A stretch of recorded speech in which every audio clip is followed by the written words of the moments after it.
പാത്തു സ്കൂളിൽ നിന്ന് വരാറായി. അത് എത്തി 4:15 ആകുമ്പോൾ എത്തും. അപ്പോൾ എത്തി. അപ്പോൾ ഇന്ന് ബർത്ത്ഡേ ആയതുകൊണ്ട് പുള്ളിക്കാരത്തി ഭയങ്കര എക്സൈറ്റാണ്. നമ്മുടെ വീട്ടിൽ നമുക്ക് സഹായിക്കാൻ നിൽക്കുന്ന ബെൻസി പാത്തുവിനെ വണ്ടിയിൽ നിന്ന് എടുത്തു. ബെൻസി നമ്മുടെ വീട്ടിലെ ഒരു ഇതാണ് കേട്ടോ, നമുക്കെല്ലാം സഹായങ്ങളും ചെയ്തു തരുന്ന ഒരാളാണ്. പാത്തുവിനെ വിളിച്ചുകൊണ്ട് വന്നു. നല്ല മഴ. അമ്മയുണ്ട്. അമ്മ അനിയത്തിയുടെ സ്നേഹം കണ്ട പിയു കെട്ടിപ്പിടിച്ച് ഉമ്മ കൊടുക്കുക. ചേച്ചി വന്നതിൻ്റെ സന്തോഷം. അപ്പോൾ പത്ത് വന്നു. പത്തിന്ന് ഞാൻ നേരത്തെ ഇട്ടല്ലോ. പത്തിന്ന് സ്കൂളിലെ യൂണിഫോം അല്ലായിരുന്നു, ബർത്ത്ഡേ ആയതുകൊണ്ട് കളർ ഡ്രസ്സായിരുന്നു. മുട്ടായി എല്ലാം കൊണ്ടുപോയി പിയുവാണ്. അനിയത്തി ഉടനെ പുറകെ ചെല്ലുക. ചേച്ചി വന്നു കഴിഞ്ഞാൽ അനിയത്തി പിന്നെ പുറകെ ചെല്ലും. ചേച്ചിയോട് കാര്യങ്ങളൊക്കെ സംസാരിക്കും. അങ്ങനെ ഭയങ്കര ഇതാണ്. ഇപ്പോൾ പുള്ളിക്കാരത്തിന് ചായ കുടിക്കണം. വന്ന ചായ കുടിക്കും. കുറച്ച് നേരമൊക്കെ ഇരുന്നിട്ട് ടാഗെല്ലാം അടിച്ച് കേട്ടോ, സ്കൂളിലെ ടാഗെല്ലാം അടിച്ച് മാറ്റി. പുള്ളിക്കാരത്തി പിണങ്ങി കിടക്കുകയാണ്. എന്തോ കാര്യം പറഞ്ഞപ്പോഴത്തേക്കും ഇഷ്ടപ്പെട്ടില്ല. അതിന് ചേച്ചി കളിക്കുകയാണ്. ഷൂ ഒക്കെ ഊരി. ഇന്നിപ്പോൾ കളർ ഡ്രസ്സ് വേണ്ടാത്ത എന്താ യൂണിഫോം വേണ്ടാത്തതുകൊണ്ട് വലിയ ഹാപ്പിയായിരുന്നു. ബർത്ത്ഡേ അല്ലേ. അതായത് 17/7/17 2017 പാത്തു ജനിച്ചത്. അപ്പം ഇപ്പം 2025. അപ്പം പാത്തുവിൻ്റെ ഹാപ്പി ബർത്ത്ഡേ ആണെന്ന് ജൂലൈ 17. അപ്പം നമ്മൾ വലിയ ആഘോഷങ്ങളൊന്നുമില്ല. ഒരു ചെറിയ കേക്ക് മേടിച്ചിട്ട് പറഞ്ഞിട്ടുണ്ട്, അത് കട്ട് ചെയ്യും. പാത്തുവിൻ്റെ ഏറ്റവും അടുത്തൊരു സുഹൃത്ത് ഫ്രണ്ടുണ്ട്, പ്രിയ നന്ദിനി. പുള്ളിക്കാരി ചേർത്തല തന്നെ സ്കൂളിലാണ് പഠിക്കുന്നത്. അപ്പം ട്യൂഷൻ കഴിഞ്ഞ് വന്നിട്ട് കുട്ടികളുടെ അമ്മ ചായയും കൊണ്ടുവരുന്നു.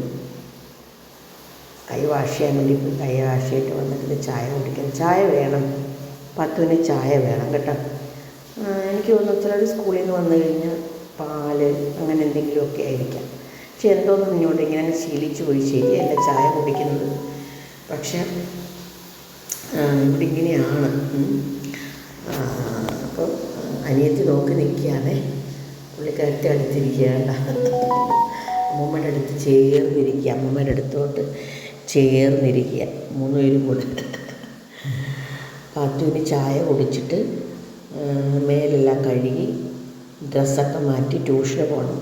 5:30 ട്യൂഷൻ കഴിഞ്ഞിട്ട് പിന്നെ ഒരു 8 o'clock വരും. നമ്മൾ 8 o'clock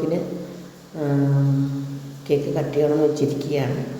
വേറെ ആരുമില്ല, ഞങ്ങൾ മാത്രമേ ഉള്ളൂ. പാത്തുവിൻ്റെ അച്ഛൻ വെളിയിലാണല്ലോ, പിന്നെ അമ്മ മാത്രമേ ഉള്ളൂ, ഞങ്ങൾ മാത്രമേ ഉള്ളൂ. പാത്തുവിൻ്റെ അപ്പനും അച്ചച്ചിയും ഇന്ന് കഴിഞ്ഞ ദിവസം വന്നിട്ട് പോയി. ഇനി അവർ നാളെ വരുവുള്ളൂ. അവരിന്ന് നല്ല മഴയാണ് ഇവിടെ. അതുകൊണ്ട് ഞങ്ങൾ വിചാരിച്ചു വലിയ ആഘോഷങ്ങളൊന്നും ഇല്ലല്ലോ. പാത്തുവിന് ഉടുപ്പെല്ലാം മേടിച്ച് കൊടുത്തിട്ടാണ് അപ്പനും അമ്മൂമ്മയൊക്കെ പോയത്. പാത്തു ഡ്രസ്സൊക്കെ മാറ്റി. വീഡിയോ വീണ്ടും ചിരിഞ്ഞു പോയി കേട്ടോ. പാത്തുമെല്ലാം കഴുകി ഡ്രസ്സെല്ലാം മാറ്റി കൊടുത്തു. ഈ ഡ്രസ്സ് എനിക്ക് തോന്നുന്നു അമ്മയില്ലേ, എൻ്റെ അമ്മ ഗിഫ്റ്റ് ചെയ്തതാണ് പാത്തുക്കുട്ടൻ്റെ ഡ്രസ്സ്. ക്രോപ്പ് ടോപ്പ് വേണമെന്നൊക്കെ പറഞ്ഞ് മേടിച്ചു. ഇനി നമ്മൾ ബേബി ഫസ്റ്റ് ക്രൈയിൽ നിന്ന് എടുത്തതാണ്. അപ്പം നമ്മളിനി നേരെ പാത്തു ഇനി ഫുഡ് വൈകുന്നേരത്തെ സ്നാക്സ് എന്തെങ്കിലും കഴിച്ച്, ഇനിയിപ്പോൾ പൂരി ഉണ്ടാക്കി വെച്ചിട്ടുണ്ട്. പൂരി കഴിച്ചിട്ട് ട്യൂഷന് പോകും. പാത്തു ട്യൂഷന് പോയിരിക്കുകയാണ്. ആ സമയം കൊണ്ട് ഞങ്ങൾ മോള് വന്നു, ഹസ്ബൻഡുണ്ട്. അപ്പം ഞങ്ങൾ അവിടെ ബലൂണൊക്കെ വീർപ്പിക്കുകയാണ്. മാക്സിമം കുറച്ച് ബലൂണേ ഉള്ളൂ. കുറച്ച് ബലൂണെല്ലാം വീർപ്പിച്ച് അത്യാവശ്യം കുറച്ച് ഡെക്കറേഷൻ, കുറച്ച് ബലൂൺ ഇട്ട് അത്യാവശ്യം ഒരു ചെറിയൊരു ഡെക്കറേഷനൊക്കെ വെച്ച് നിൽക്കാൻ വേണ്ടിയിരുന്നു. പാത്തു വരുമ്പോഴത്തേക്ക് അതൊന്ന് റെഡിയാക്കി വെച്ച് കഴിഞ്ഞാൽ കേക്കും കട്ട് ചെയ്ത്. ഫുഡെന്ന് വെച്ചാൽ ഞാൻ ചിക്കൻ മേടിച്ചു, ചിക്കൻ കറി വെച്ചു, ചിക്കൻ ഫ്രൈ ആക്കിയിട്ടുണ്ട്. നല്ല അപ്പത്തിനുള്ള മാവ് അരച്ചു. അപ്പോൾ അപ്പം ഉണ്ടാക്കി ചൂടപ്പം ഒക്കെ ആയിട്ട് കൊടുക്കാം എന്ന് വൈകുന്നേരം അങ്ങനെ കഴിക്കാതെ വെച്ചു. ചിക്കൻ ഫ്രൈ, ചിക്കൻ റോസ്റ്റും അപ്പവും. അപ്പോൾ അതിൻ്റെ ബലൂണൊക്കെ എടുത്ത്, അപ്പോൾ ഇദ്ദേഹം വീർപ്പിക്കുന്ന ബലൂൺ മൊത്തം പിയു തട്ടി കളിക്കുകയാണ്. അവർക്ക് വീർക്കണം എന്നൊക്കെ പറഞ്ഞ് വീർപ്പിക്കണം എന്നൊക്കെ പറഞ്ഞ് കിടപ്പുണ്ട്. അപ്പോൾ ഹാപ്പി ബർത്ത്ഡേ എഴുതിയൊരു ഇതൊക്കെ ഇട്ടു. മോള് അതെല്ലാം ബലൂണെല്ലാം റെഡിയാക്കിയാണ്. പുറത്ത് നല്ല മഴയാണ്, ഭയങ്കര മഴയാണ്. അപ്പോൾ ഈ കുട്ടൻ എന്തോ പറഞ്ഞത് എല്ലാ ഇഷ്യൂ ഇത് ക്യാമറ എടുത്ത് ശരിയായില്ല. ഇത് ഞാനാണ് കേട്ടോ അത് ടേബിളിൽ വലിച്ചു വെക്കാൻ വേണ്ടി പറഞ്ഞപ്പം മോള് ക്യാമറ എടുത്താന്ന് തോന്നുന്നു, ഞാൻ ശ്രദ്ധിച്ചില്ല. പക്ഷേ എന്താ ഈ പറഞ്ഞ പോലെ തിരിഞ്ഞും മറിഞ്ഞും ആയിപ്പോയി കേട്ടോ. അപ്പോൾ ഇന്ന് കർക്കിടകം ഒന്നല്ലേ, അമ്മ രാമായണം വായിക്കുകയാണേ. അമ്മ രാമായണം വായിച്ചപ്പോൾ അതിന് മുന്തിരിങ്ങ വേണമെന്ന് പറഞ്ഞ് വഴക്കുണ്ടാക്കിയിട്ട് ഇപ്പോൾ ഈ കുട്ടൻ മുന്തിരിങ്ങ മേടിച്ച് തിന്നുന്നതാണ്. എന്നിട്ട് ക്ലാപ്പ് ചെയ്യുന്നുണ്ട്.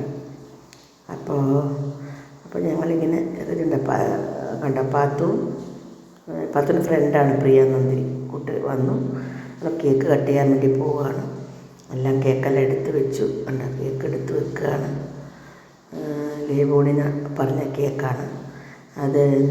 ഇതെന്തോ യൂണിക്കോണ്ട കേക്ക് വേണമെന്ന് പറഞ്ഞു. അങ്ങനെ യൂണിക്കോണ്ട കേക്കാണ് ഓർഡർ ചെയ്തത്. അപ്പോൾ ഇത്രയും പേരുള്ളൂ, ഞങ്ങൾ ഇത്രയും പേര് മാത്രമേ ഉള്ളൂ. അപ്പോൾ കഴിഞ്ഞ വർഷം ഗ്രാൻഡായിട്ട് എല്ലാവരെയും ഈ കമ്മ്യൂണിറ്റി കോമ്പൗണ്ടിലെ എല്ലാവരെയും വിളിച്ചു. ഫ്ലാറ്റിലെയും വില്ലയിലെയും എല്ലാവരെയും വിളിച്ചു. ഇത്തവണ ആരെയും വിളിച്ചില്ല. ഞങ്ങൾ ചെറുതായിട്ടൊന്ന് ചെയ്യാമെന്ന് വിചാരിച്ചു. അപ്പം 10 കട്ട് ചെയ്യാൻ വേണ്ടി പോവാം. അപ്പോൾ പിയോ എൻ്റെക്ക് എന്തൊക്കെയോ പറയുന്നുണ്ട്. മോള് തീപ്പെട്ടി ഉരച്ച് അങ്ങനെ കത്തിക്കുകയാണ്. അങ്ങനെ എന്താണെങ്കിലും പാത്തുവിൻ്റെ ഹാപ്പി ബർത്ത്ഡേ പറയുകയാണ്. Happy birthday to you. ഞാൻ വോയിസ് ഓവർ ആയതുകൊണ്ട് മറ്റേതും കൂടെ കണക്ട് ചെയ്യാൻ പറ്റിയില്ല. എല്ലാവരും ഹാപ്പി ബർത്ത്ഡേ ഒക്കെ പറയുകയാണ്. ഞാൻ ഇപ്പുറത്തുനിന്ന് വീഡിയോ എടുക്കുന്നതുകൊണ്ടാണ് സെൽഫി ആയിട്ട് എടുക്കാമെന്ന് ചോദിച്ചു. അത് പിന്നെ വേണ്ടാന്ന് വിചാരിച്ചു. ഒരു കേക്ക് കട്ട് ചെയ്ത് പിയുവിന് കൊടുത്തു. കൈ കടിച്ചു, പാത്തുവിൻ്റെ കയ്യിൽ കയറി കടിച്ചു പ്രിയയല്ല പിയു. അപ്പോൾ ആ കൊച്ചങ്ങനെ എന്തെങ്കിലും കൊടുത്താൽ കടിക്കും കേട്ടോ. അപ്പം പ്രിയാനന്ദിനി ബെസ്റ്റ് ഫ്രണ്ടിന് കൊടുത്തു. പ്രിയാനന്ദിനി അമ്മമ്മയ്ക്ക് കൊടുത്തു, അമ്മയ്ക്ക് കൊടുത്തു, അപ്പൂപ്പായ്ക്ക് കൊടുത്തു. അപ്പൂപ്പയല്ല, പപ്പ എന്നാണ് വിളിക്കുന്നത്. പപ്പായ്ക്ക് കൊടുത്തു. അങ്ങനെ എനിക്ക് തരുന്നുണ്ട്. ഞാൻ ഓടി വന്ന് ഒരു കേക്ക് കഴിക്കാമെന്ന് വിചാരിച്ചു. അപ്പം എല്ലാവർക്കും കൊടുത്ത് എല്ലാവരും വായിൽ വെച്ച് കൊടുക്കുകയാണ്. ഞാൻ പിന്നെ എനിക്ക് ഷുഗർ ഭയങ്കര പ്രശ്നമായതുകൊണ്ട് ഇച്ചിരി വെച്ചു. അപ്പോൾ എല്ലാവരും ഹാപ്പിയായി, കേക്കെല്ലാം കട്ട് ചെയ്തു. അങ്ങനെ പാത്തുവിൻ്റെ ഹാപ്പി ബർത്ത്ഡേ വളരെ സന്തോഷമായി. ഞങ്ങൾ എല്ലാവരും കൂടെ നിന്നു കുറച്ച് നേരമൊക്കെ. അത് കഴിഞ്ഞ് ഫുഡെല്ലാം കഴിച്ചു. അങ്ങനെ ഇന്നത്തെ ഹാപ്പി ബർത്ത്ഡേ പാത്തുവിൻ്റെ സിമ്പിളായിട്ടുള്ള ബർത്ത്ഡേ കഴിഞ്ഞു. അപ്പോൾ പ്രിയാനന്ദിനി ഓടി വന്ന് ഞാൻ ഗിഫ്റ്റ് കൊടുത്തില്ല എന്ന് പറഞ്ഞു. പാത്തുവിൻ്റെ ബെസ്റ്റ് ഫ്രണ്ട് പാത്തുവിന് ഒരു ഗിഫ്റ്റ് കൊടുത്തു. അങ്ങനെ പാത്തുവിൻ്റെ ചെറിയൊരു ബർത്ത്ഡേ കഴിഞ്ഞു. Thank you.